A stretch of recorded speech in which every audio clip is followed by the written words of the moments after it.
Hello, and welcome back to the Reading Foundations course. Today we will work through module number 5.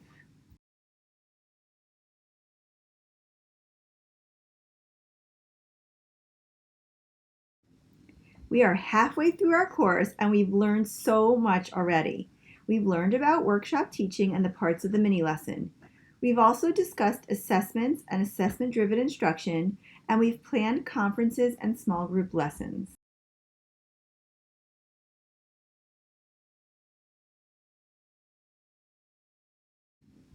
Today I want to teach you that before we can actually begin to teach, we need to create comprehensive units of study.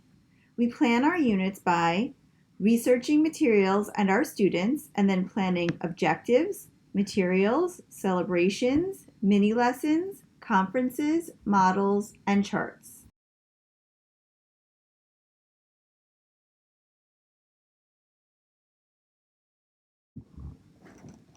Step 1 is doing the research to figure out what you want or need. Step 1 is doing the research to figure out what you want or need to teach your students. Districts should have a curriculum to support these decisions. Other resources are Jen Saravello's Reading Strategies book and Teachers College Reading Units of Study, which can be found on the Heinemann website.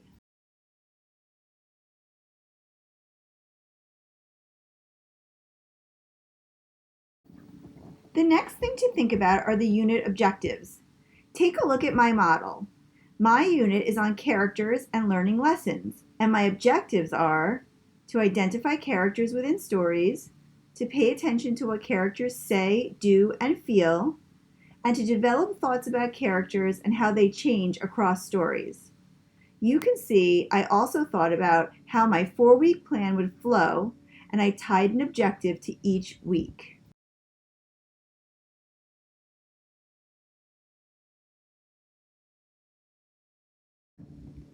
Step 3 is to think about materials, communication, and celebrations. I listed books that might help me model lessons about characters, and I wrote a letter to my parent community to share some of my objectives and give them things to talk about with their children at home. This communication is key because, number 1, parents love to be informed on school learning, and number 2, parents can help reinforce the learning by talking with the students at home. I also planned a celebration for the unit, which in this case is to create a character poster. Celebrations mark the end of the unit of study and give students a chance to showcase their learning.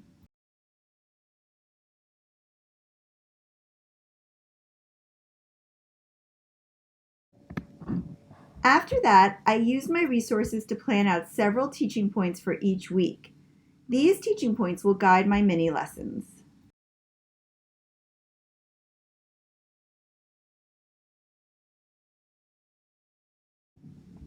And finally, I thought about possible conferences and small group instructional teaching points, and I made a list of charts I could create to support student independence. I hope you can see how this comprehensive plan will help to make my unit of study explicit and cohesive.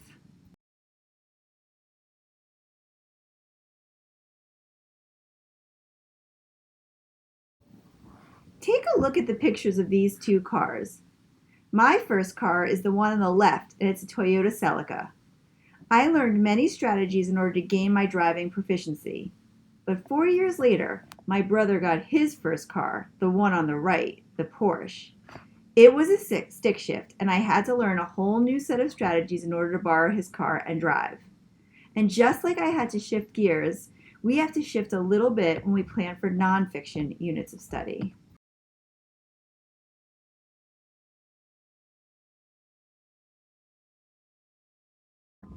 We can help students adjust from fiction to nonfiction by moving them down 2 reading levels.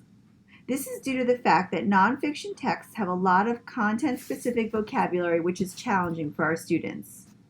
We also need to teach readers nonfiction text features and nonfiction text structures and nonfiction note-taking strategies.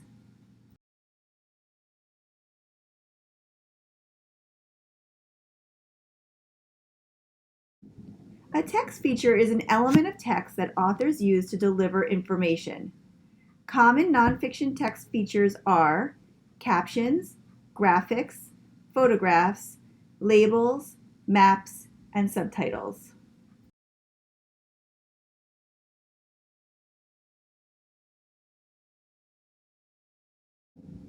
A text structure is the way the author organizes the information, and knowing the text structure can help the reader to choose an effective note-taking strategy. Common nonfiction text structures are description, sequence, compare and contrast, cause and effect, and problem and solution.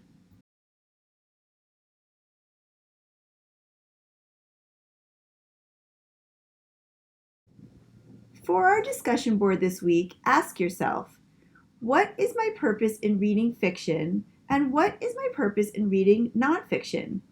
How does this change the way you read? How could keeping our purpose in mind help us to effectively teach our readers?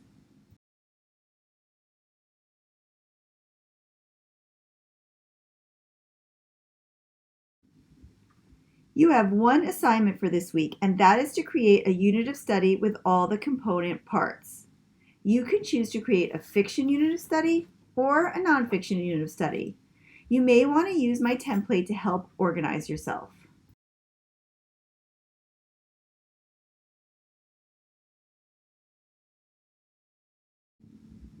So this week we have one discussion board. You will create your unit of study, and please also read Growing Readers pages 189 to 237. And keep working on your inquiry study. Talk to you next time.